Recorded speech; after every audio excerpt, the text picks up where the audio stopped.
O pesquisador Max Manelli apresenta para a News Nation evidências que corroboram para essa questão de anomalias na Lua. Manelli, além de apresentar estruturas anômalas na Lua, ele também fala sobre um caso muito importante dentro da própria NASA, chamada a Luz do Horizonte. Inclusive mandaram uma sonda em um projeto para tentar verificar se essa luz provinha de algum efeito de partículas de poeira lunar, e acabaram a própria agência por definir que não tem uma explicação oficial. E Manelli sugere, inclusive na entrevista, que essa luz não poderia estar vindo somente de um UFO, ou a possibilidade de um UFO, mas também poderia estar vindo de uma possível cúpula transparente que estaria irradiando essa luz para a superfície lunar. Acompanhe este vídeo incrível. Um abraço a todos. Vale a pena notar que o mandato da NASA existe desde o começo, quando ela foi criada em 1958 por meio do National Aeronautics and Space Act, ou simplesmente Space Act, pelo Congresso. Esse documento estabelece que a NASA é supervisionada de perto pelo Departamento de Defesa e pelo Presidente, e deve auxiliar ambos na garantia da segurança nacional dos Estados Unidos. E afirma de forma bastante explícita que as descobertas, invenções e a exploração espacial da NASA podem ser classificadas por motivos de segurança nacional, seja pelo Departamento de Defesa, pelo Presidente ou pelo administrador da NASA, que deve atender às preocupações e interesses do Departamento de Defesa e do Presidente. Qualquer pessoa pode baixar o Space Act de 1958 e ler a legislação por conta própria no site da NASA. E isso é dito apenas para mostrar às pessoas, para que elas mesmas possam ver, diretamente nas citações do próprio ato. Embora a NASA seja inicialmente descrita, na seção 1, como uma agência civil para atividades aeronáuticas e espaciais patrocinadas pelos Estados Unidos, há uma exceção. Exceto para atividades específicas ou principalmente associadas ao desenvolvimento de sistemas de armas, operações militares ou a defesa dos Estados Unidos. Essas serão de responsabilidade e serão conduzidas pelo Departamento de Defesa. E eu acho que Donald Trump reforçou isso recentemente, não foi? Quer dizer, ele chegou a declarar: alguns dizem que foi porque a NASA estava enfrentando problemas com pessoas ameaçando entrar em greve, e então ele a transformou em uma organização de segurança nacional. Mas há muitas pessoas dentro da própria NASA que estão questionando por que o presidente fez uma declaração tão abrangente há poucos meses, dizendo que a NASA era uma organização de segurança nacional, dando a ela prioridade equivalente essencialmente a um serviço de inteligência. Sim, eu interpreto isso como basicamente tornar mais explícito o que já está no Space Act de 58. Porque, de fato, há várias disposições nesse Space Act que já estabelecem que a NASA precisa estar fortemente envolvida na proteção da segurança nacional dos Estados Unidos. Quer dizer, por exemplo, no próprio ato. Ele diz que as atividades aeronáuticas e espaciais dos Estados Unidos devem ser conduzidas pela NASA de forma a contribuir de maneira significativa para os seguintes objetivos, um dos quais é disponibilizar às agências diretamente envolvidas com a defesa nacional descobertas que tenham valor ou importância militar, e também fornecer por essas agências a agência civil estabelecida para dirigir e controlar as atividades espaciais não militares, informações sobre descobertas que tenham valor ou importância para essa agência. Então elas já estão diretamente ligadas, a NASA e o Departamento de Defesa, no trabalho de segurança nacional. E continuando, isso estabelece o cenário. Basicamente, a segurança nacional domina quando se trata da NASA. Eles podem manter coisas em segredo se forem sensíveis à segurança nacional. Sim, e isso continua estabelecendo essas interconexões, a supervisão da NASA pelo secretário de Estado, pelo secretário de Defesa, e todas as disposições que exigem uma cooperação efetiva entre a NASA e o Departamento de Defesa. E isso continua. A NASA pode até reter informações do Congresso se estiverem classificadas por motivos de segurança nacional. O Space Act afirma isso explicitamente aqui na seção 4. Existe um comitê de ligação civil-militar que exige a supervisão das operações da NASA, envolvendo o Departamento de Defesa. O acesso à informação pelo público pode ser restrito. Então a NASA pode classificar informações por motivos de segurança nacional, como fica explícito nesta seção. E, novamente, tudo isso pode ser lido e confirmado por qualquer pessoa. Basta ler a legislação relevante. E, talvez o mais notável, é que na seção 7, o ato se refere explicitamente à NASA como uma agência de defesa para os fins do capítulo 17 do Código dos Estados Unidos. Section 7, the Act explicitly refers to NASA as a defense agency of the United States for the purpose of Chapter 17 of the U.S. Code. A participação direta dos militares em missões de mapeamento da Lua levou ao controle e ocultação de partes dos dados sobre o terreno. Informações detalhadas da superfície, principalmente em áreas incomuns, nem sempre foram divulgadas ao público. A sonda Clementine, lançada em 1994, é um exemplo disso. Sempre que algo fora do padrão era identificado nas imagens ou leituras, esses dados podiam ser rapidamente retirados do acesso público. Oficialmente, a missão foi apresentada como um estudo de minerais na Lua, mas, na prática, também seguiu objetivos ligados à observação estratégica, com foco em mapear e analisar a superfície de forma útil para interesses militares. A NASA e o Departamento de Defesa colaboraram, na verdade, em 1994, em uma missão lunar. Eles enviaram uma sonda à Lua para capturar imagens digitais de alta resolução da superfície lunar, de toda a superfície. Isso não é muito conhecido pelo público, mas de fato foi feito. Há documentos oficiais que comprovam isso. E a missão é conhecida na comunidade científica por ter descoberto gelo nos polos da Lua. E de acordo com a NASA e o Departamento de Defesa, através do site oficial da NASA sobre a missão, o objetivo da missão Clementine era fazer observações científicas da Lua. E essas observações incluíam imagens em vários comprimentos de onda, altimetria por laser, medições de partículas carregadas, com o objetivo de avaliar a mineralogia da superfície lunar. No entanto, um dos gerentes adjuntos da missão Clementine, o Dr. John Brandenburg, contradisse os objetivos oficialmente declarados da missão. Contradicted the officially stated purposes of the mission. Então, em 2014, ele foi entrevistado sobre a missão e fez a seguinte declaração. A missão Clementine foi basicamente uma missão de reconhecimento fotográfico para verificar se alguém estava construindo bases na Lua sem que soubéssemos. E se estavam expandindo essas bases?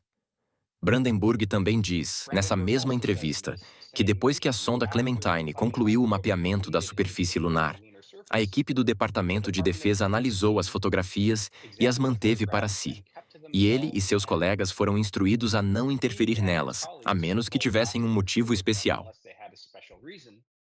Então, apenas os superiores do Laboratório de Pesquisa Naval foram até lá e examinaram as fotografias. Depois que eu vi essa entrevista, fiquei intrigado e escrevi para o Dr. Brandenburg, perguntando por que suas declarações contradiziam os motivos oficialmente declarados para a missão Clementine, e se ele chegou a ter acesso às imagens de alta resolução que foram obtidas. E ele me respondeu em março do ano passado. Fui fortemente aconselhado de que não posso comentar mais sobre a missão Clementine, exceto para dizer que ela foi muito bem-sucedida e cumpriu sua missão na Lua. Também direi que meu papel foi como adjunto, um entre vários, do gerente da missão no que diz respeito às operações da missão, mas não na coleta ou análise de imagens. E então ele segue, meio que fazendo uma piada sobre a ideia de alienígenas no lado oculto da Lua e pede desculpa por não poder ajudar mais. Para mim, isso deveria levantar... Devo apontar. Sim. John Brandenburg, quer dizer, ele é uma figura controversa dentro da ciência espacial, porque ele se expôs bastante. Por exemplo, ele recentemente previu, pelo que entendo, que a NASA anunciaria a existência de vida em Marte em algum momento deste ano. E ele também apontou, de forma bastante extensa, para imagens não apenas da Lua, mas principalmente de Marte, sugerindo que há evidências de uma civilização que teria existido na superfície de Marte. Então ele tem sido bastante criticado pela ciência estabelecida. Acho que precisamos garantir que as pessoas reconheçam que, nesse campo, o Dr. Brandenburg é uma figura controversa.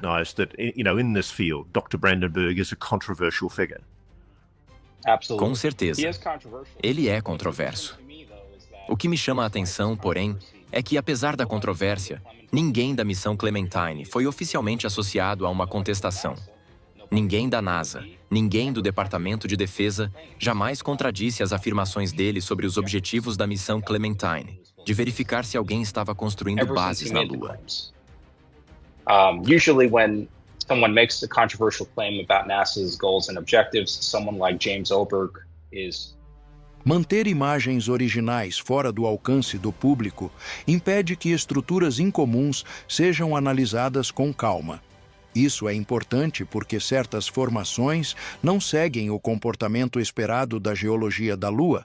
A Lua não tem placas tectônicas, não tem água líquida e não tem uma atmosfera densa que cause desgaste como acontece na Terra. O único processo que muda o terreno ao longo do tempo é o impacto constante de pequenas partículas vindas do espaço, que aos poucos desgastam e arredondam as rochas durante bilhões de anos. Por isso, o aparecimento de formas gigantes com linhas retas e padrões bem definidos não se encaixa nesse cenário. Em um ambiente assim, o natural seria tudo ficar cada vez mais irregular e desgastado, não o contrário. Na região da Paracelsus C mesmo, existem estruturas com volume e formato que não seguem nenhum padrão conhecido de formação natural, o que torna difícil explicar essas formas apenas com os processos geológicos da Lua. Muitas dessas chamadas estruturas na Lua são pareidolia, que é enxergar formas com significado, em imagens ruidosas e ambíguas. Isso não parece uma imagem muito ruidosa ou ambígua. Para mim, parece algo bem definido. Eles falam sobre artefatos de imagem, granulação do filme, ruído de digitalização, compressão, poeira, arranhões, processamento ou zoom excessivo. Não sei se isso se aplica aqui. Outra coisa que pode ser válida é a geometria da iluminação, sombras longas, ângulos baixos do Sol, encurtamento de perspectiva. Isso pode fazer cristas e bordas de crateras parecerem retangulares. Qual é a altura dessas estruturas? Como podemos dizer isso? Objetos na superfície de Paracelsus C? Então, o objeto superior e o inferior foram calculados por colegas meus da Society for Planetary Study Research, como tendo cerca de 30 metros de altura. E, em termos de comprimento, essa estrutura tem cerca de 129 metros. E essa outra, cerca de 80 metros. E essa estrutura com ângulo reto é obviamente menor e não tão alta, mas ainda assim é bastante grande. Então essas são estruturas do tamanho de edifícios, com certeza. Dentro dessa cratera que tem cerca de 24 quilômetros de diâmetro. E todas as três são completamente diferentes de qualquer outra coisa por centenas de quilômetros em todas as direções.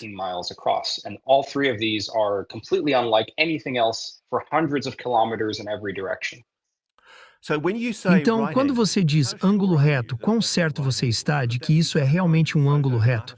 Isso poderia ser algum tipo de artefato da imagem que faz parecer um ângulo reto? Bem, uma forma de testar essa possibilidade é ampliar ou melhorar essa imagem usando software de última geração, com aprendizado de máquina e modelos de linguagem. Um desses softwares é conhecido como Topaz Labs Gigapixel, que também é usado pela NASA para ampliar algumas de suas imagens planetárias. Então, se aplicarmos esse software para ampliar essa imagem específica, este é o resultado.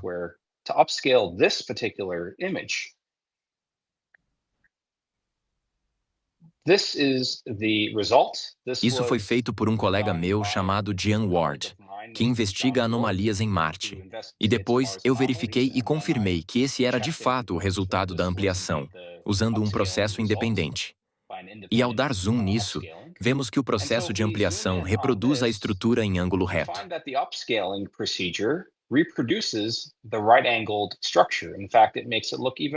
Na verdade, faz com que ela pareça ainda mais claramente em ângulo reto. Não só isso, mas a estrutura superior parece ainda mais organizada geometricamente, mais geométrica do que antes. Há uma estrutura em forma de T, pequenas pernas e um topo bem reto. E, novamente, um ângulo reto muito, muito incomum aqui. E então, claro, a estrutura é bastante longa e estreita, e também tem uma borda reta, o que podemos ver pela sombra que projeta na superfície. Quer dizer, isso é diferente. É ampliação de última geração. Definitivamente parece um ângulo reto ali, não é? Muito, muito mesmo. Very much so. Yes. E quero enfatizar para as pessoas que, na Lua, a única forma significativa de erosão é o bombardeio de micrometeoritos atingindo a superfície de todas as direções. Não há atmosfera, então não existe erosão pelo vento. Não há placas tectônicas. Então isso não altera o relevo de forma significativa. A única erosão aqui vem dos micrometeoritos, que vão desgastando gradualmente as estruturas, pouco a pouco. The only erosion here is micrometeorites bombarding and eroding gradually structures little by Então, little. se essas estruturas fossem formações naturais, a hipótese teria que ser que algum tipo de aglomerado de rocha ou monte de rocha foi gradualmente erodido por micrometeoritos, até se transformar em uma estrutura em ângulo reto aqui. E nessas outras estruturas geometricamente organizadas, que são completamente diferentes de qualquer outra coisa no terreno ao redor por centenas de quilômetros em todas as direções. Fisicamente e estatisticamente falando, isso é extremamente improvável. E por isso não acho que essa explicação se sustente.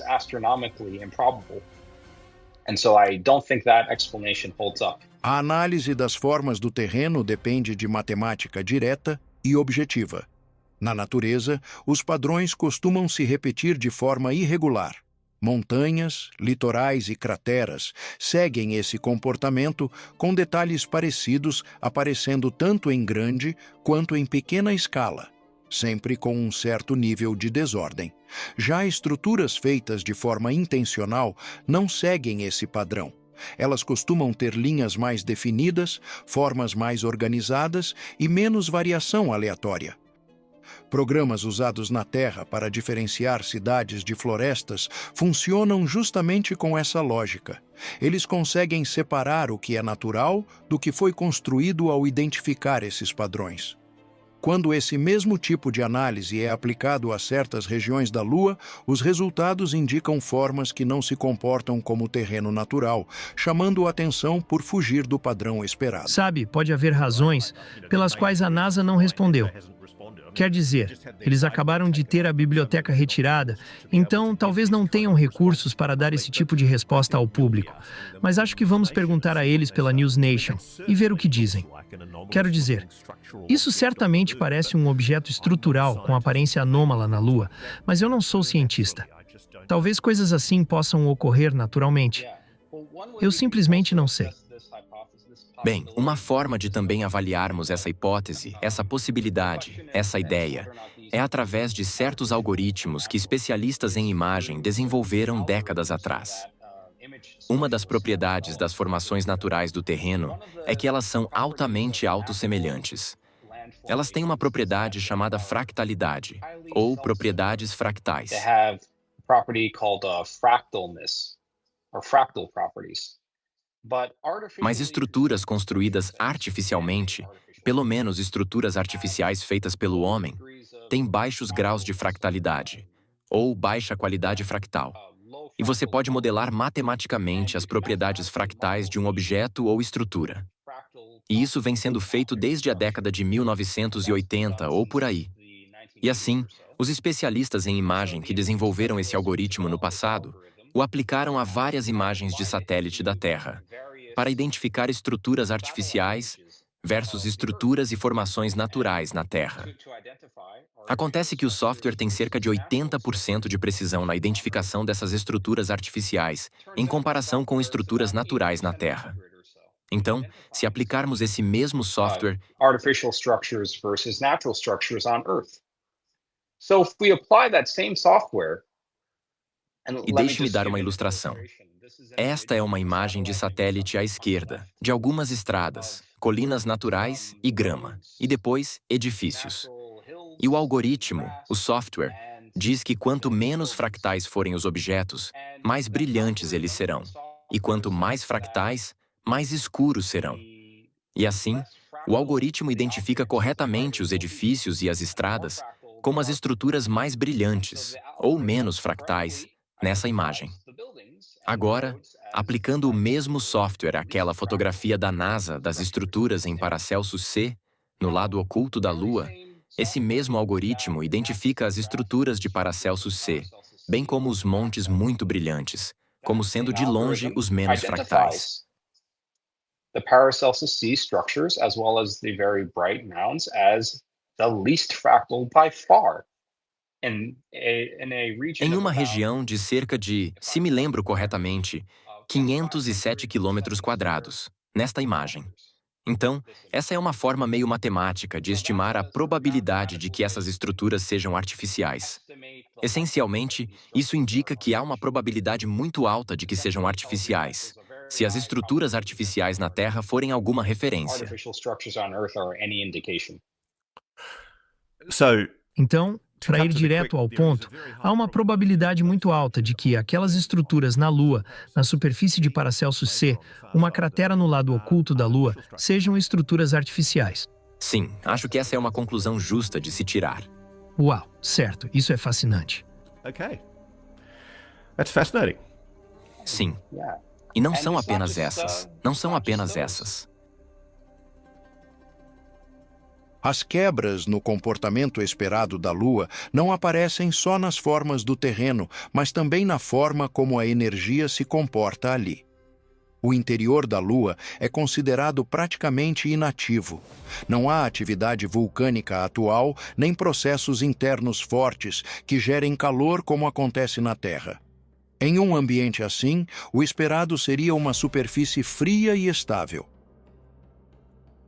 Mesmo assim, sensores em órbita já registraram regiões bem localizadas com calor intenso, isoladas no meio de áreas extremamente frias. É como encontrar pontos quentes no meio de um deserto congelado, sem uma fonte clara para explicar isso. Uma dessas regiões fica entre as crateras Compton e Belkovich. Ali, foi detectada uma emissão de calor que não bate com o que seria esperado apenas pelo resfriamento natural das rochas ao redor, o que torna essa área difícil de explicar dentro do comportamento comum da Lua.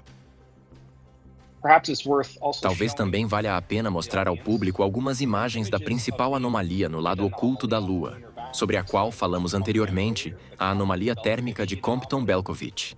Então, esta é uma série oficial de imagens da NASA. Este é o lado oculto da Lua e mostra a temperatura dessa região. Mas há esse pequeno ponto aqui no lado oculto que está isolado e é significativamente mais brilhante do que o restante, que é bem azul. E ele fica entre duas crateras antigas, Belkovich e Compton. And it's between two ancient craters, Belkovich and Compton. E nesta imagem ampliada, ele aparece em vermelho quente, de acordo com essa escala. E aqui temos uma ampliação ainda maior da estrutura. Esta é outra visão dela. Então, ali ele se destaca como significativamente mais quente do que o restante do lado oculto da Lua. Ele emite cerca de 20 vezes mais calor do que o restante dessa região.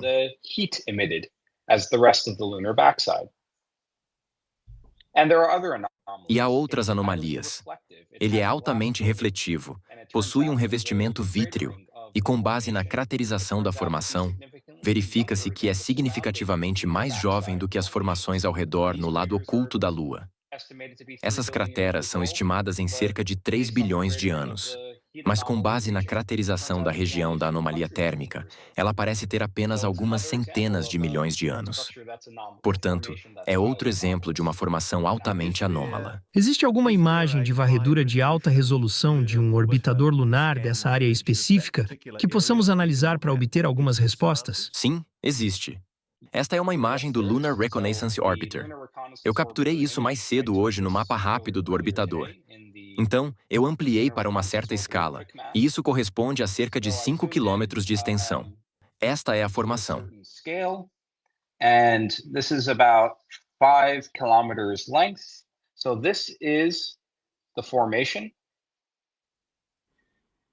E você pode ver que ela é significativamente mais brilhante e ampla, porque reflete a luz solar muito mais do que o terreno ao redor.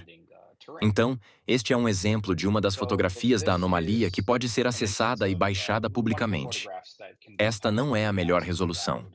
É possível ampliar muito mais, mas isso já mostra o quão mais brilhante, de forma incomum, ela é em relação ao terreno ao redor.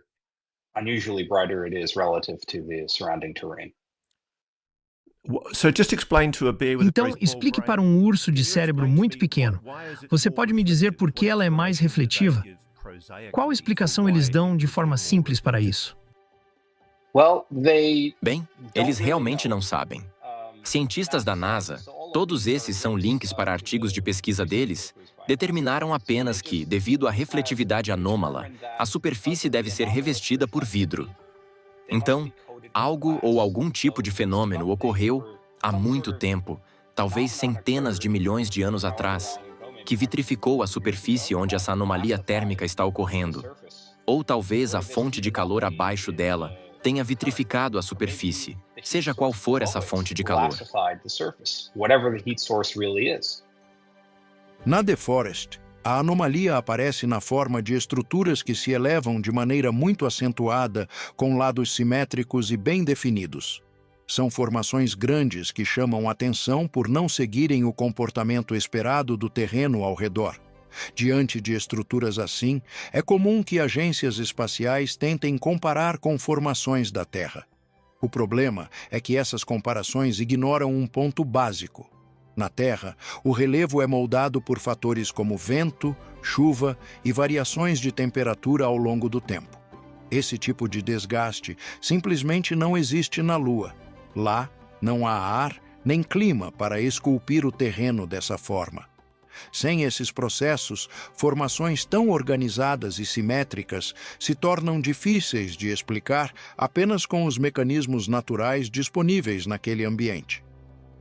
Não em particular, essa estrutura em forma de osso da sorte, devo dizer que eu aprendi sobre essa cratera e essas anomalias pela primeira vez com Richard Hoagland.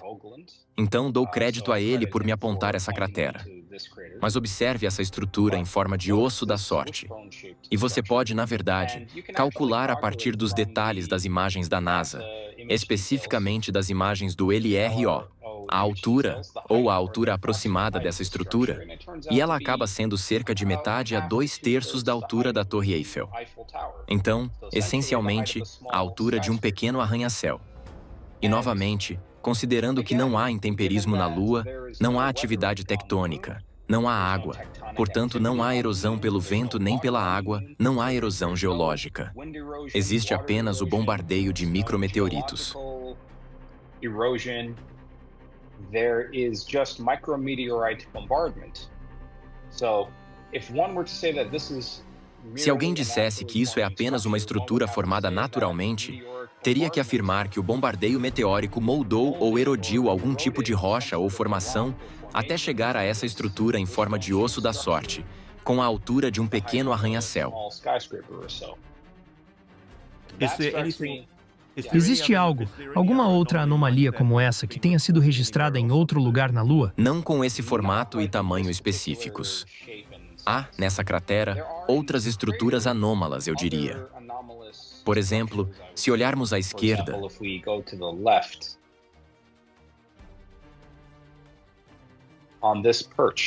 nessa elevação, temos uma série de estruturas que, a julgar pelas sombras, são muito altas.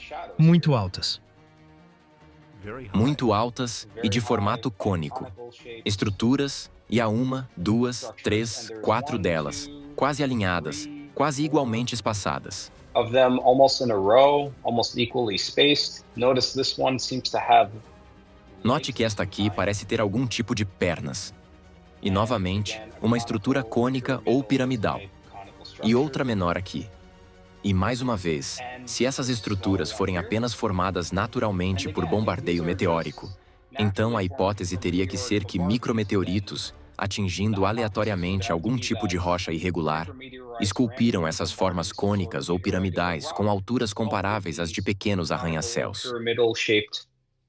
Structures at heights comparable to small skyscrapers over the course of millions of years or something. Isso teria acontecido ao longo de milhões de anos ou algo assim? Houve alguma explicação oficial? Ou simplesmente alguma tentativa de explicar cientificamente esses objetos? Não. O mais próximo disso que vi foi de um colega cientista planetário chamado Doug Buettner, da Coalizão Científica para Estudos UAPs. E ele simplesmente sugere que estruturas como essas podem ser resultado de algum tipo de atividade tectônica bilhões de anos atrás, que empurrou rochas debaixo da superfície da Lua para cima nessa cratera, e que elas simplesmente acabaram com essas geometrias pontiagudas. From below the moon's surface in this crater, and then they just happen to have these pointy geometries. Mas, mais uma vez, eu acho essa explicação meio forçada, apenas para encaixar nesse fato. E, mais uma vez, essas estruturas estão organizadas próximas umas das outras e quase alinhadas. E elas exibem, como você pode ver pelas sombras, bordas incomumente afiadas. They do exhibit, as you can see from the shadows themselves, unusually sharp edges.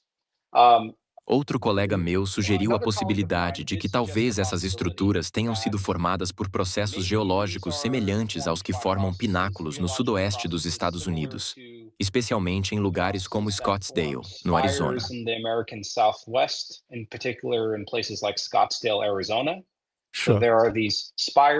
Existem ali pináculos de granito bastante altos, com alturas comparáveis às de pequenos arranha-céus.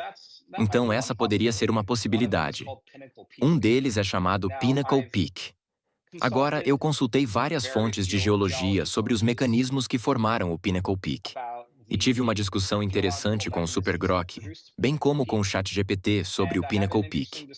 E ele observa que se trata de um cume de granito, formado como parte de uma atividade tectônica mais ampla na região, e que, ao longo do tempo geológico, elevação, falhamento, erosão e intemperismo, expuseram o granito resistente e o esculpiram em sua forma atual, semelhante a uma espiral, elevando-se cerca de 600 pés acima do solo, acima do deserto. Weathering exposed the resistant granite and sculpted it into its current spire-like shape, rising about 600 feet above the ground, above the desert floor.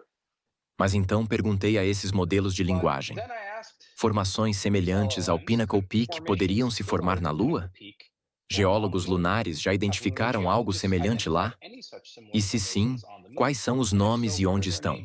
E os dois deram exatamente a mesma resposta. Formações semelhantes ao Pinnacle Peak, um pico de granito formado por intrusões ígneas antigas e esculpido por erosão prolongada, não poderiam se formar na Lua. A história geológica e o ambiente da Lua diferem fundamentalmente dos da Terra. Ela não possui tectônica de placas ativa, tem quantidade extremamente limitada de água, essencial para formar magmas que produzem granito na Terra, e não apresenta intemperismo atmosférico ou hidrológico significativo para erodir e expor rochas em pináculos altos e espiralados. Em vez disso, a erosão lunar envolve principalmente o bombardeio de micrometeoritos e, em menor grau, o vento solar. O comportamento fora do esperado não aparece só no solo, mas também no ambiente ao redor da Lua. Depois que o Sol se põe, o normal seria a escuridão tomar conta quase na hora. Como não há atmosfera, não existe espalhamento de luz como na Terra, então a transição entre claro e escuro deveria ser direta. Mesmo assim, sensores automáticos e relatos de astronautas do programa Apollo descreveram algo diferente. Foram observadas áreas brilhantes surgindo no horizonte, como se fossem cúpulas de luz bem intensas aparecendo no escuro. Uma explicação proposta foi a de poeira fina, flutuando e espalhando a luz.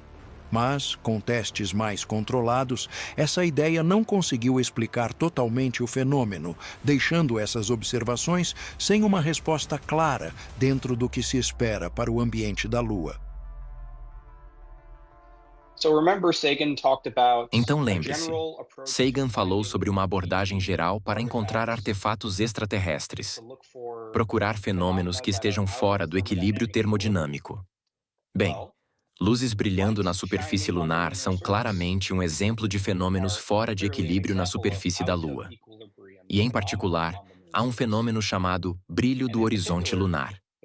Ele foi observado pela primeira vez pelas sondas robóticas Surveyor, enviadas pela NASA à Lua na década de 1960.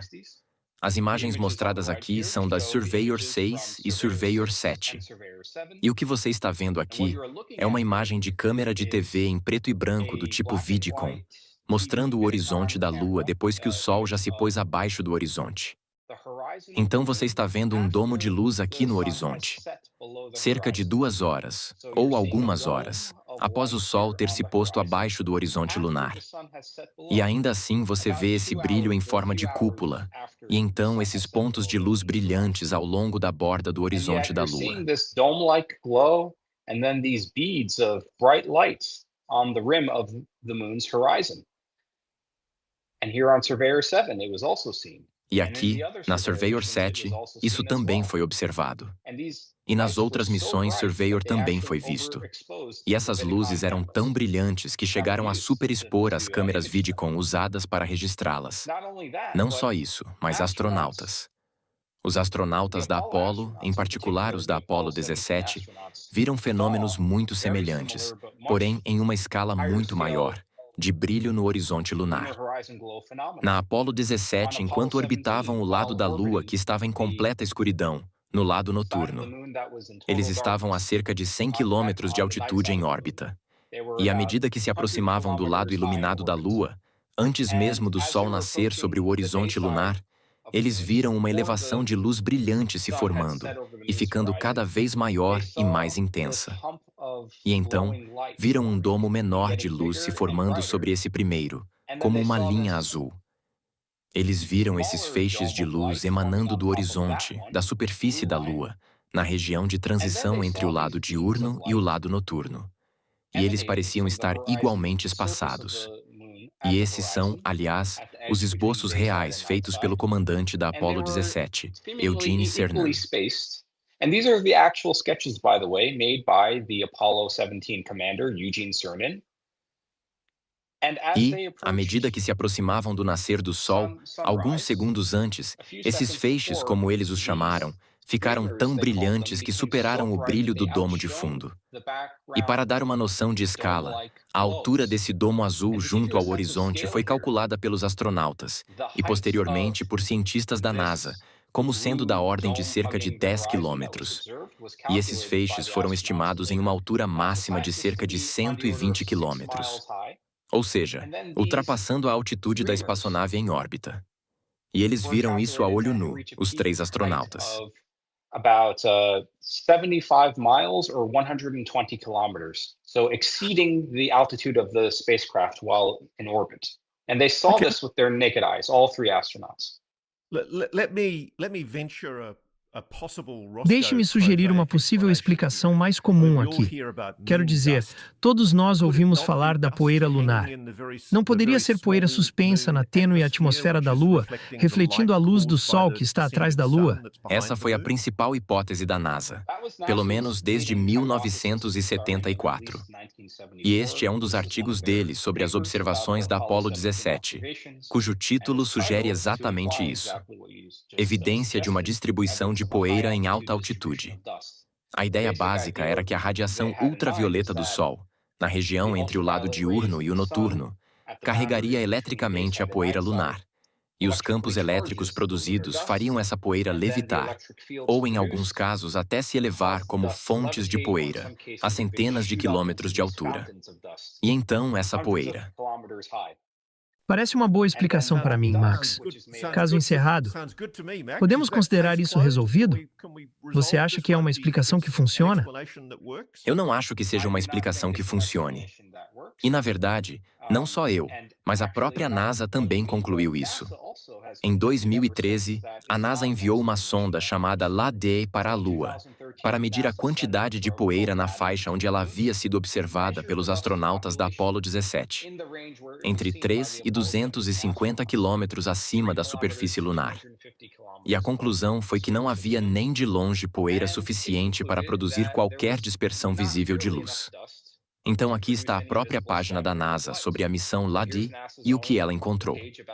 Basicamente, a NASA está admitindo que uma sonda mais recente, em 2013, não encontrou a poeira que explicaria aquilo que tentaram explicar anos antes. The dust that would explain what they sought to explain it away with all those years previously. Isso está exatamente correto. E não apenas essa sonda, mas também foram realizados estudos laboratoriais. Tenho algumas citações desses estudos, mostrando que a poeira lunar, quando carregada eletricamente, não se comporta como esperado. Os grãos de poeira não levitam como pequenas partículas isoladas.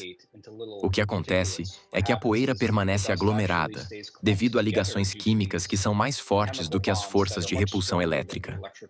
Portanto, a poeira é muito aglomerada, muito pesada, e os campos elétricos produzidos na Lua pela radiação UV e pelo vento solar não são nem de longe fortes o suficiente. E, nos próprios experimentos, não foi observada a levitação da poeira como havia sido previsto. Assim, as conclusões da própria NASA, com base em seus estudos científicos, desde pelo menos 2011, são de que esse não é um mecanismo viável para explicar o brilho no horizonte lunar. Sem considerar a poeira como causa, a presença contínua de feixes de luz com cores diferentes no vazio do espaço levanta outra possibilidade. Para que a luz se comporte assim, seria necessário algo sólido no caminho, capaz de desviar e separar a luz, como acontece quando ela passa por um material transparente. Imagens mais recentes, feitas por sondas, mostram esse tipo de efeito de forma repetida. A luz não aparece apenas como um brilho simples, mas se divide em cores, formando padrões bem definidos, parecidos com o que se vê quando a luz atravessa um prisma. Em contrato com a Firefly, uma empresa privada do setor aeroespacial, isso foi chamado de Missão Blue Ghost 1. Eles enviaram uma sonda para Mare Crisium, uma bacia no lado visível da Lua. Após o pôr do sol lunar, na noite final da missão, eles registraram imagens desse brilho no horizonte lunar. Note algumas coisas sobre esse brilho. Primeiro, esta é a primeira vez que ele foi registrado em cores. Em segundo lugar, podemos ver que há um brilho verde muito distinto, não apenas acima do horizonte, mas também em primeiro plano, um verde incomum. Not just above the horizon, but also on the foreground. Unusually green. And on the left-hand side, no lado esquerdo, há um brilho alaranjado, e no lado direito, um brilho rosado. É quase como se algo estivesse refratando a luz de forma prismática e dividindo a luz que vem do Sol abaixo do horizonte. Então, novamente, isso não é o Sol. Isso é algum tipo de meio acima do horizonte da Lua, a quilômetros de altura, que está espalhando a luz solar vinda do Sol abaixo do horizonte. Esse meio também está produzindo esse brilho ao longo da borda, e tudo isso é verde. Ou seja, algo lá está refletindo luz e agindo como um prisma? Exato. E não só isso. Se olharmos de perto para essa coluna de luz, podemos ver bordas em forma de domo e camadas também em forma de domo.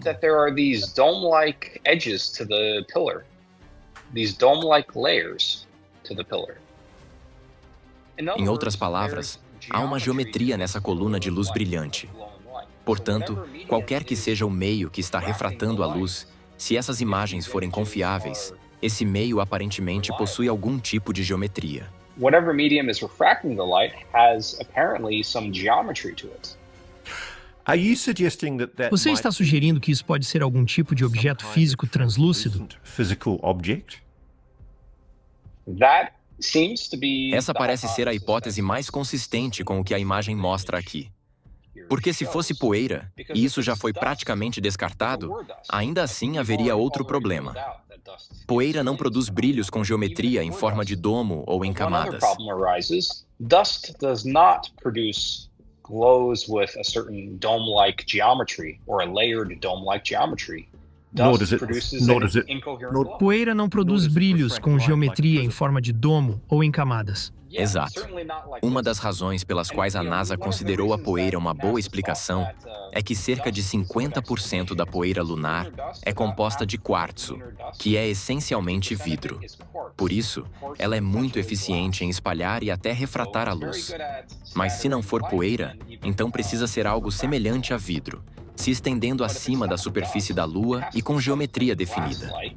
Extending above the surface of the moon, and it has to have geometry. And so that leads us to some sort of glass-like physical structure. Isso leva à ideia de algum tipo de estrutura física semelhante ao vidro. Essa hipótese remonta a Richard Hoagland. Inclusive, ele e o autor analisaram essas imagens e anomalias, e essa parece ser a hipótese que melhor se encaixa com os dados disponíveis. As imagens da missão Blue Ghost Mission 1 mostram situações que não seguem o comportamento esperado da luz. Na Lua, a iluminação vem basicamente do Sol, então as sombras deveriam apontar sempre em uma direção coerente com essa fonte. Mas em algumas imagens, a posição e o formato das sombras não combinam com a luz visível no horizonte. Além disso, há casos em que sombras que deveriam estar presentes simplesmente não aparecem. Em um ambiente sem atmosfera, onde nada suaviza ou espalha a luz, essas sombras deveriam ser bem definidas e fáceis de identificar. Essas diferenças indicam que algo na iluminação não está se comportando como o esperado, ou que existe algum fator nas imagens que altera esse resultado. As explicações técnicas apresentadas nem sempre conseguem esclarecer completamente essas inconsistências quando analisadas com mais atenção. Observe que nenhum único deles está projetando uma sombra em direção à câmera. Agora, uma coisa que sabemos da fotografia básica, da óptica básica, é que os objetos projetam sombras para longe da fonte de luz que está incidindo sobre eles. Eles projetam sombras na direção oposta à fonte de luz. Ainda assim, nenhuma única dessas rochas está projetando uma sombra na direção da câmera, mesmo que as únicas fontes de luz estejam aqui e aqui. Você pode aproximar aquela área escura? Ouso dizer pequenos objetos ali. O que são eles? Presumivelmente são algum tipo de rochas na superfície lunar ou blocos maiores, mas é difícil dizer além disso. Isso quase parece estar refletindo em algo reflexivo na superfície. Presumivelmente é algum tipo de rocha lunar, mas se forem como essas outras rochas lunares, bem, novamente, não faz sentido. O enigma é o seguinte: se as fontes de luz estivessem vindo do horizonte, no horizonte ou acima dele, então as sombras deveriam estar apontando em nossa direção. Ou melhor, se afastando da fonte de luz. Isso significa que o que quer que esteja produzindo essa iluminação está vindo de trás do módulo Blue Ghost, ou de alguma forma acima e atrás dele. Essa é a dedução que podemos fazer. E havia alguma fonte de luz? Quer dizer, não é o Sol, porque sabemos que o Sol está abaixo do horizonte da Lua nesse momento. Existe alguma fonte de luz atrás do módulo lunar? Não deveria haver. Esta é uma imagem do Lunar Reconnaissance Orbiter mostrando a localização do módulo Blue Ghost, indicada por esta seta.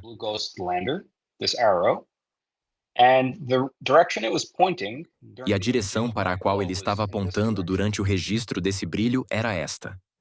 Tudo o que existe atrás do módulo Blue Ghost, a cerca de 3 quilômetros de distância, é essa montanha chamada Mons Latreille. E esta é uma imagem do lado oposto de onde o brilho no horizonte foi registrado. Ou seja, na direção contrária. Esta é Mons Latreille. É uma montanha muito suave, plana e arredondada, localizada a cerca de 3 quilômetros do módulo.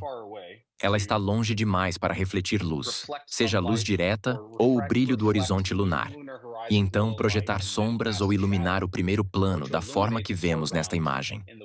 Eu gostaria de enfatizar o quão estranho isso é.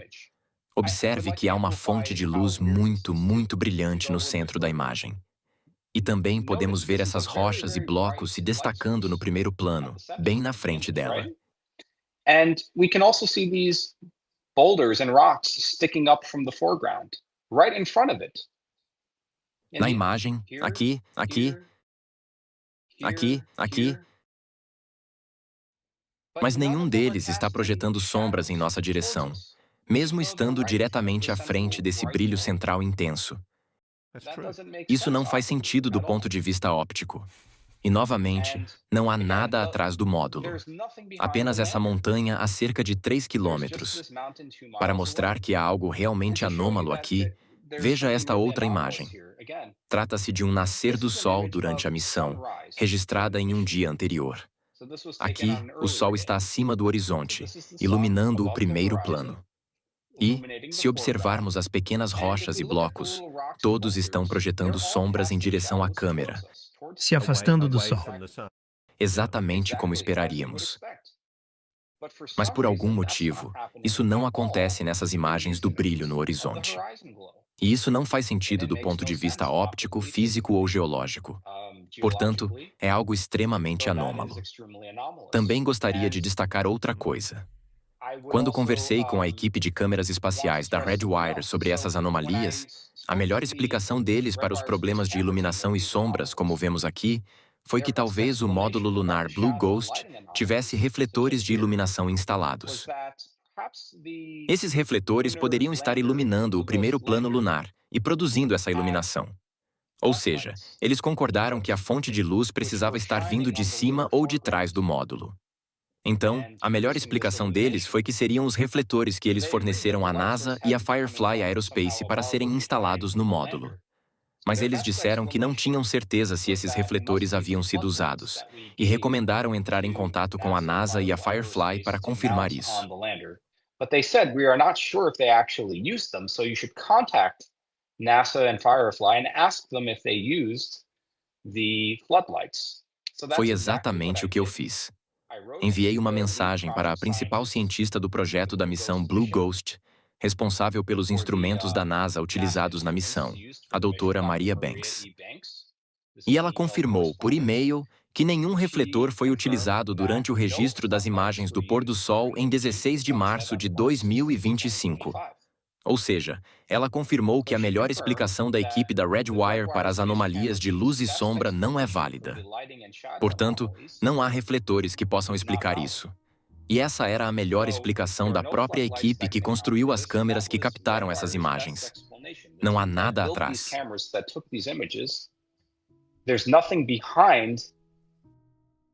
A ideia de que a exploração espacial mostrou apenas um ambiente sem atividade entra em conflito com relatos feitos pelos próprios astronautas. Durante e depois das missões do programa Apollo, alguns tripulantes descreveram detalhes visuais do espaço que sugeriam a presença de algo refletindo luz ao redor. Esses relatos falam de pontos luminosos e movimentos que não se encaixavam facilmente no que era esperado apenas com base em estrelas ou reflexos comuns.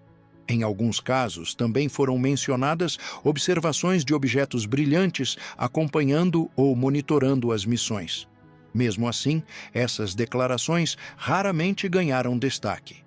Parte disso está ligada às regras criadas na época da Lei Espacial dos Estados Unidos de 1958, que permitiam restringir informações consideradas sensíveis. Isso acabou contribuindo para que muitos desses relatos permanecessem pouco discutidos fora de círculos específicos. This might be an opportune time for me to mention. Este pode ser um bom momento para eu mencionar que, na minha própria pesquisa para o meu livro In Plain Sight, eu conversei com um amigo pessoal muito próximo do astronauta da Apollo 14, Edgar Mitchell, que pilotou o módulo lunar até a superfície da Lua para o pouso. E eu sei que, durante sua vida, Edgar Mitchell negou publicamente qualquer conhecimento sobre evidências extraterrestres na Lua ou em qualquer outro lugar. Mas, em particular, conto no meu livro que ele admitiu ao meu amigo, a quem chamo de o astronauta, que havia luzes azuis que ele percebeu como objetos estruturados que acompanharam a Apollo 14 desde a Terra até a Lua. Essas luzes monitoraram a Apollo 14 enquanto estavam na Lua e os seguiram de volta. E, de fato, algumas dessas luzes azuis aparecem registradas em algumas imagens lunares da Apollo 14. Você está ciente disso, Max? Você conhece essa história? Sim, eu conheço essa história. Eu li isso no seu livro. O interessante é que existem fotografias nos próprios arquivos da NASA. Há, na verdade, várias fotografias de UAPs acima da Lua, nos conjuntos originais de imagens da NASA e nas fotografias da Apollo 14. Existe uma fotografia em particular de Mitchell em primeiro plano, com um par de orbes azuis flutuando à distância acima dele, no céu negro da Lua.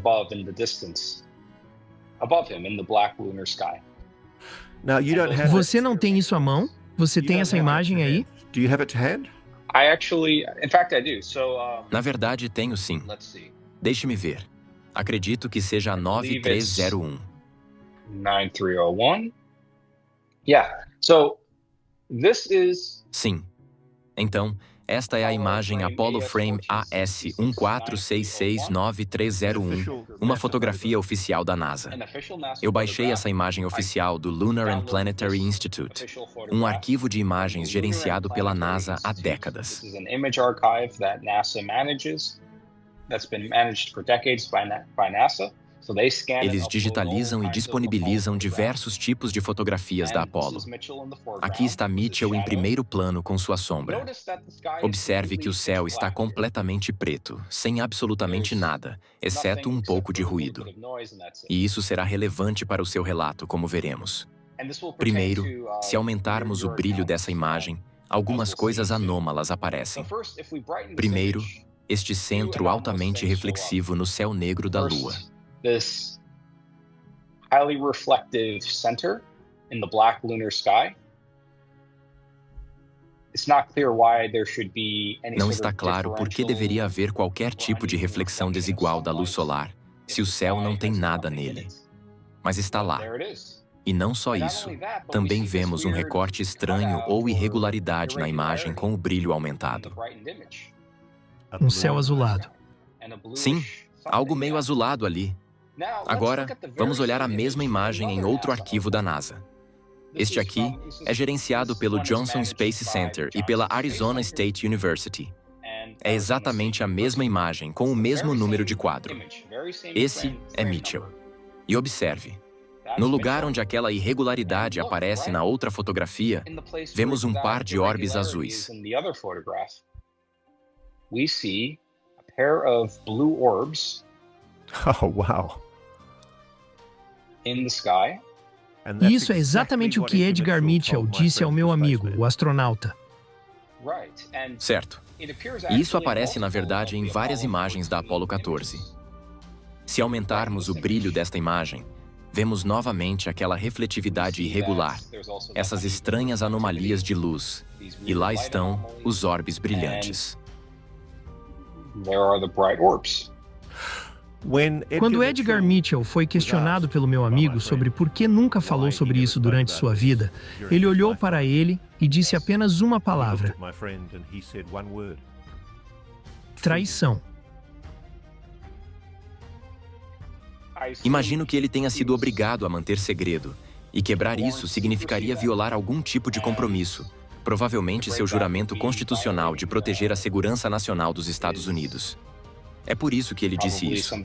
His constitutional oath to protect the US national security, and that's why he said that. A recusa em liberar dados originais, junto com informações incompletas e registros que não foram totalmente analisados, sustenta a ideia de que pode haver sinais de tecnologia ativa no sistema solar.